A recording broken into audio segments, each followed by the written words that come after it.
In this video, we'll be looking at how we can use SPSS to examine the relationship between two quantitative variables, both through a scatter plot and then also by finding things like correlation and the least squares regression line. First, to do a scatter plot, because we should graph our data first to make sure fitting a line is appropriate, we go to graphs and then scatter/dot, and the first option of simple scatter will be what we want if we have two quantitative variables. Click define, and then we will put our variables on the x and y axis. Let's look at height and shoe size. Can height predict shoe size? So we'll put height in as our x variable, our explanatory variable, and then we'll put in shoe size as our y variable, or our dependent variable, or our response variable. And then we click OK, and it will generate for us this scatter plot. And so we can see that we do see a linear relationship between our x and y variable with a positive trend. As height increases, so does shoe size.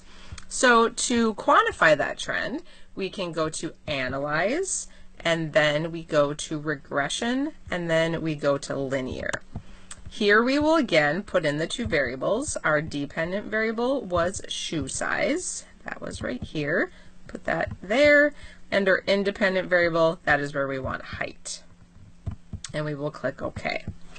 So we get a lot of different output here. Just to go through some of the pieces that are relevant for us right now, we can see the variable entered was height. Down here, our dependent variable is shoe size. So you can check to make sure you have the right variables entered.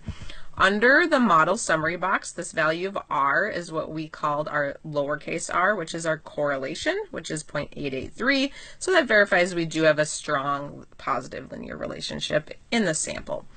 One thing we talked briefly about but did not calculate was the SSE, sum squared errors. That is under sums of squares residual here, which is this 55.980.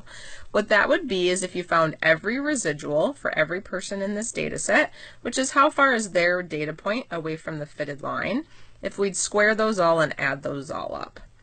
Lastly, if we want our equation for our line to look at the relationship between height and shoe size, under the b here in the coefficients table is our b0 and b1 that we referred to as our slope and our intercept. So our line would be y hat equals negative 17.626 plus 0.398 times our x. With our x being our height, that is telling us that as height goes up 1 inch, that shoe size is expected to go up this amount of the slope, which is 0.398. The intercept here, that doesn't really have an interpretation because that would be at a height of 0, and we don't have a height of 0 for anyone in a data set.